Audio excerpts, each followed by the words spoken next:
Dumalo si Pangulong Bongbong Marcos sa kauna-unahang trilateral summit sa pagitan ng Pilipinas, Estados Unidos at Japan mula April 10 hanggang 14 na ginanap mismo sa Amerika. Pagdating sa nasabing bansa, sinalubong si Marcos ni Philippine Ambassador to the United States Jose Manuel Babe Romualdez kasama ang ilan pang opisyal. Naroon din sina U.S. Ambassador to the Philippines Mary Kay Carlson, 89 Operations Group Commander Colonel Gregory Adams, Deputy Chief of Protocol Sharon Weber at Assistant Secretary of Defense Ellie Ratner sa Joint Base Andrews Airport. Pero nang si Prime Minister Fumio Kishida ng Japan ang dumating, kapansin-pansing mas angkop na pagsalubong sa isang head of government ang ibinigay ng Amerika dito. Si dating Chief Presidential Legal Counsel Attorney Salvador Panelo nagkomento patungkol rito. Pero alam mo, may nabasa ako. Yung in connection with this trip sa Amerika, kinukumpara yung pagtrato sa Japanese minister. Nung sinalubong na, may 21 gun salute pa. May pa-state dinner. O may state dinner pa, tapos hindi naman imbitado yung atin. Parang naapi yata. Naapi ba tayo? Naapi yata yung presidente natin, ha?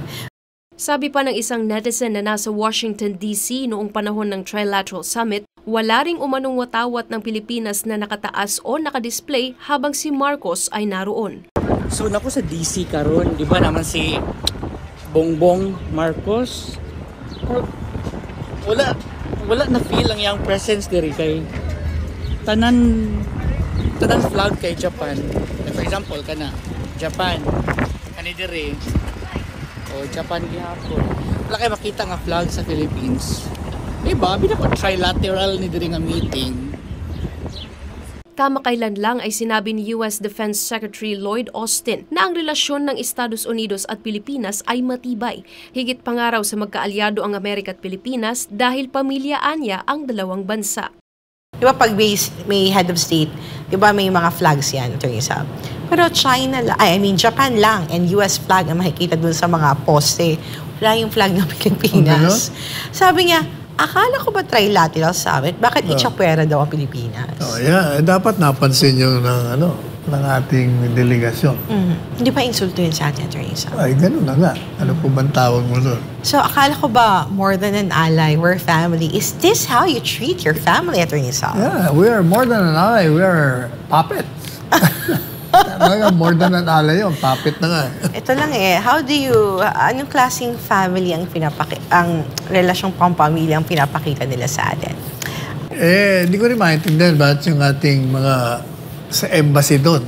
Bakit di sila naglagay ng flag ng Pilipino rin?